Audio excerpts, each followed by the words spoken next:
ನಾಳೆ ಸಂಜೆ ಡಿಕೆ ಶಿವಕುಮಾರ್ ಪ್ರಮಾಣ ವಚನ ಸ್ವೀಕರಿಸಲಿದ್ದು ಈ ಹಿನ್ನೆಲೆಯಲ್ಲಿ ಡಿಕೆಶಿ ಅಭಿಮಾನಿಯ ಎಂಎಸ್ ಅಂಗಡಿಯವರು ಡಿಕೆಶಿ ಕಾರ್ಯಕ್ರಮಕ್ಕೆ ಬರುವ ಅಭಿಮಾನಿಗಳಿಗಾಗಿ ಛತ್ರಿ ಹಾಗೂ ವಾಟರ್ ಬಾಟಲ್ಗಳನ್ನು ಹಂಚುತ್ತಾ ಇದ್ದಾರೆ. ಈ ವೇಳೆ ಮಾತನಾಡಿದ ಡಿಕೆಶಿ ಅಭಿಮಾನಿ ಎಂಎಸ್ ಅಂಗಡಿಯವರು ಕಳೆದ 22 ವರ್ಷಗಳಿಂದ ನಾವೆಲ್ಲರೂ ಕೂಡ ಡಿಕೆಶಿ ಸಿಎಂ ಆಗುವಂತಹ ಕನಸನ್ನ ಕಂಡಿದ್ದೇವೆ. ಇದೀಗ ಅದು ಸಕಾರಗೊಳ್ಳುತ್ತಾ ಇದ್ದು ನಾಯಕ ಡಿಕೆ ಶಿವಕುಮಾರ್ ಕಾರ್ಯಕ್ರಮದಲ್ಲಿ ಬರುವಂತಹ ಅಭಿಮಾನಿಗಳಿಗೆ ಯಾವುದೇ ಸಮಸ್ಯೆಯಾಗದಂತೆ ನಾವು ನೀರು ಹಾಗೂ ಛತ್ರಿಯನ್ನ ವಿತರಿಸ್ತಾ ಇದ್ದೇವೆ ಅಂತ ಹೇಳಿದ್ದಾರೆ.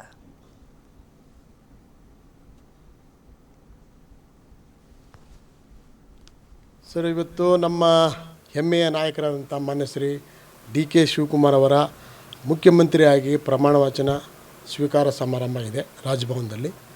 ನಮ್ಮೆಲ್ಲ ಅಭಿಮಾನಿಗಳಿಗೆ ಇದೊಂದು ಹಬ್ಬದ ರೀತಿಯಲ್ಲಿ ನಾವೆಲ್ಲ ಇವತ್ತು ಬಂದಂಥ ಕಾರ್ಯಕರ್ತರಿಗೆ ಅವರಿಗೆ ಒಂದೊಂದು ಛತ್ರಿ ಮತ್ತು ಒಂದು ವಾಟರ್ ಬಾಟ್ಲನ್ನು ನಾವು ಅಲ್ಲಿ ಡಿಸ್ಟ್ರಿಬ್ಯೂಟ್ ಮಾಡೋಂಥ ಕಾರ್ಯಕ್ರಮ ನಾವು ಮಾಡ್ತಾಯಿದ್ದೀವಿ.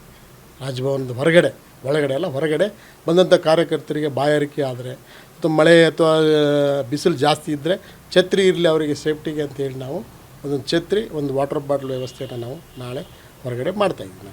ಸರ್, ಅದು ನಮಗೆ ವರ್ಡಲ್ಲಿ ಹೇಳಲಾರದಂಥ ಒಂದು ನಮಗೆ ಒಂಥರ ಇದು ಅನ್ನಿಸ್ತದೆ. ನಮಗೆ ಒಂಥರ ಹಬ್ಬದ ರೀತಿಯಲ್ಲಿ ನಾವೆಲ್ಲ ಇದನ್ನು ಆಚರಣೆ ಮಾಡ್ತೀವಿ. ನಮ್ಮ ನಾಯಕರು ಮುಖ್ಯಮಂತ್ರಿ ಆಗ್ಬೇಕು ಅನ್ನೋದೇ ನಮ್ಮ ಕನಸಾಗಿತ್ತು. ಸುಮಾರು ನಾವು 22 ವರ್ಷದಿಂದ ನಾವು ಅದನ್ನೇ ಮಾಡ್ತಾಯಿದ್ವಿ. ನಮ್ಮ ನಾಯಕರು ಇವತ್ತು ಆಗ್ಬೋದು, ನಾಳೆ ಆಗ್ಬೋದು ಅಂತೇಳಿ ನಾವೆಲ್ಲ ಅಭಿಮಾನಿ ಭಾಳ ಸಂಭ್ರಮದಿಂದ ನಾಳೆ ಎಲ್ಲರೂ ಕೂಡ ರಾಜ್ಯದ ಮೂಲೆಯಿಂದನೂ ಬರ್ತಾಯಿದ್ದಾರೆ. ಎಲ್ಲ ಜಿಲ್ಲಾ ಅಧ್ಯಕ್ಷರು ಬರ್ತಾಯಿದ್ದಾರೆ, ತಾಲೂಕು ಪದಾಧಿಕಾರಿಗಳು ಬರ್ತಾಯಿದ್ದಾರೆ. ಎಲ್ಲರೂ ಕೂಡ ನಾಳೆ ಆ ಸಂಭ್ರಮಾಚರಣೆಯಲ್ಲಿ ಭಾಗವಹಿಸ್ತಾರೆ ನಾಳೆ. ಸರ್, ನಾನು ಸುಮಾರು 22 ವರ್ಷಗಳ ಹಿಂದೆ ನಮ್ಮ ಸಂಘಟನೆಯನ್ನು ಪ್ರಾರಂಭ ಮಾಡಿದಾಗಿಂದ ಕೂಡ ನಾವು ಅವರ ಒಟ್ಟಿಗೆ ಇದ್ದೀವಿ.